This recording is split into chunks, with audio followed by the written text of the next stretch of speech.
We've never done something like this. We've only dreamed about it.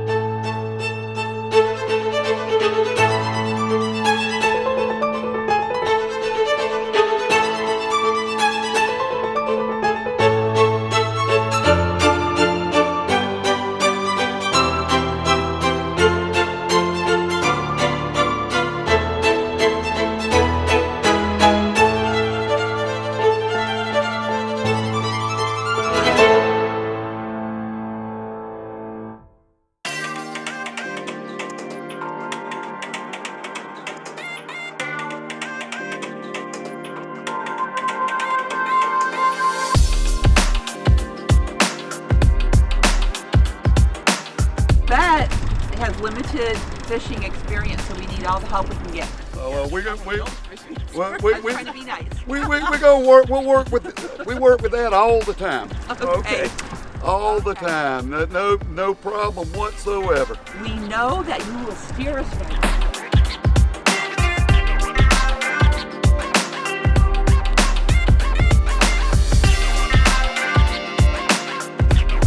Oh My God, it's a bass! Woo! Okay. It's a beauty! You caught a beauty! Oh, look at That's that! a keeper. Woo-hoo. That's a keeper. Way to go with that!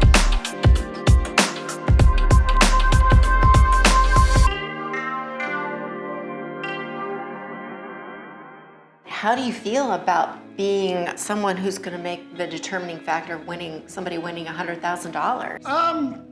It like I said, it's a little nerve-wracking.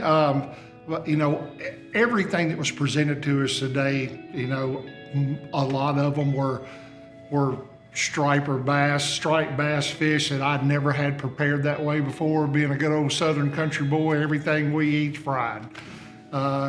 And we did have one contestant that did that, and it was delicious. But just the preparations and the side dishes and the accompaniments with the meal were just really well put together. Nice. So I really enjoyed it. Good luck, chefs.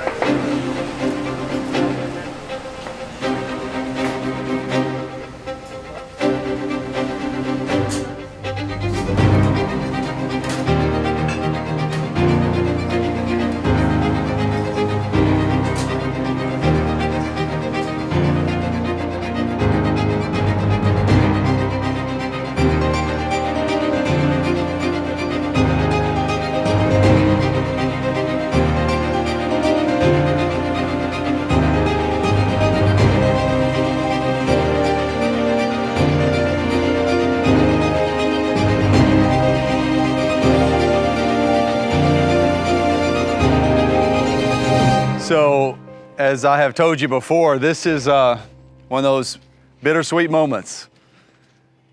14 months, actually 16 months, these champions have been on a quest. And 3 of them get to cook one more time to try to complete that quest. Unfortunately, like every sport, we have to have elimination rounds. And this is our second elimination. We will go from 5 remaining champions to 3 remaining champions, and then we will enter our third and final cook for this final table weekend. The winner of that, third and final cook, will be our new World Food Champion, our 9th World Food Champion, a $100,000 winner, and an ambassador for food sport for the next year. So let's get to the results. When I call your name, depending on how I call your name, if you're moving on, you will take a seat right here. Okay? I'm going to start with the highest point total of the day.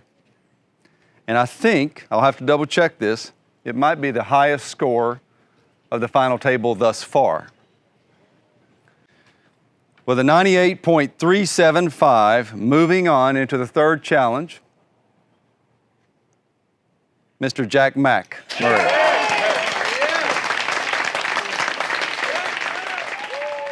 With the second highest score today, and moving on to the third and final challenge, a score of 93.375. And I will remind you that yesterday's scores had nothing to do with today's scores. And after this challenge, you'll be reset to 0 again. She finally made it through. Yvette Rahman.